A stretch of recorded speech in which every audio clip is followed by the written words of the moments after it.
सुबह उठ के फर्स्ट यूरिन पीना अपना, ये यूरिन पीना ही है तो मैं तो उड़ेल नहीं दूंगा, I'll sip it like a beer.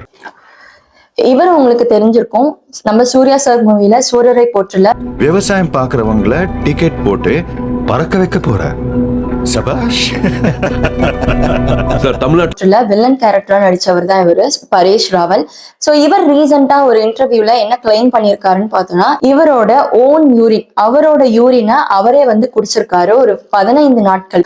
So அவர் எதுக்காக குடிச்சிருக்காருன்னு பாத்தீங்க அப்படின்னா, அவரோட நீ இன்ஜுரி, அவர் மூட்டுல வந்து ஒரு காயம் ஏற்பட்டிருக்கு, அந்த காயம் வந்து சீக்கிரம் சரியாகிறதுக்காக அந்த யூரினை வந்து நான் வந்து குடிச்சேன், எனக்கு சீக்கிரமும் வந்து அது ரெக்கவர் ஆயிருக்கு, எக்ஸ்ரேலையும் வந்துட்டு அது ரிப்போர்ட் ஆயிருக்கு அப்படின்ற மாதிரி ஒரு ஷாக்கிங்கான ஒரு இன்டர்வியூ வந்து கொடுத்திருக்காரு. ஃபர்ஸ்ட் வந்து யூரின்ல என்னென்ன இருக்கு, 95% வாட்டர், 2% யூரியா, மீதி இருக்க 3% என்னென்னு பாத்தீங்க அப்படின்னா uric acid, creatinine, sodium, potassium, phosphate, chloride, sulphate, oxalate, ammonia, இதெல்லாமே வந்து வெளியேறுது. ஸோ இதெல்லாம் வேஸ்ட் ப்ராடக்ட். ஸோ தேவை இல்லைன்றதுனால தான் இதை வந்து வேஸ்ட் ப்ராடக்டா வெளியே தள்ளுது. ஸோ இதை திரும்பி ரீகன்சியூம் பண்ணும் போது என்ன நடக்குதுன்னு பார்த்தீங்க அப்படின்னா, ஃபர்ஸ்ட் ஆஃப் ஆல் இதெல்லாமே எக்ஸ்கிரீட் ஆனாலும் இது கூட வந்து millions and millions of toxins and bacterias வந்து வெளியேறும் யூரின்ல. ஸோ இதை நீங்க கன்சியூம் பண்ணும் போது உங்க கட்டுக்கு போகும்போது என்ன ஆகும், ஆட்டோமேட்டிக்கா வந்து இன்ஃபெக்ஷன்ஸ் ஆகும், சீரியஸான ஒரு இன்ஃபெக்ஷன்ஸ் ஆகிறதுக்கான வாய்ப்புகள் இருக்கு. இதை வந்து பிளாண்டா வந்து சோசியல் மீடியால சொல்றாங்கன்றதுக்காக இதெல்லாம் நீங்க வந்து ஃபாலோ பண்ணிடாதீங்க.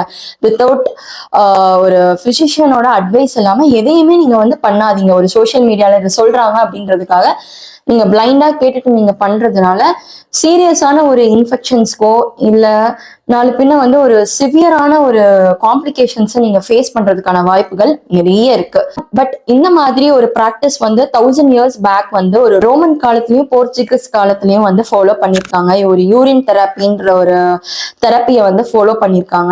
எதுக்காக அப்படின்னு பாத்தீங்க அப்படின்னா, பற்கள் வந்து நல்லா ஒயிட் ஆகுறதுக்கு அவங்களோட யூரினியை கன்சியூம் பண்ணி அவங்க வந்து யூஸ் பண்ணிருக்காங்க. 1944 ஒரு பிரிட்டிஷ் நேச்சுரோபத் வந்து ஜான் ஆம்ஸ்ட்ராங், அவர் என்ன சொல்லியிருக்காரு அப்படின்னா, இந்த யூரின் வந்து நம்மளே கன்சியூம் பண்றது ஒரு மிகப்பெரிய ஒரு மருந்து நம்ம பாடிக்கு அப்படின்றத சொல்லியிருக்காரு. பட் இதுக்கான எந்த ஒரு கிளியர் எவிடன்ஸ், சயின்டிபிக் எவிடன்ஸும் கிடையாது.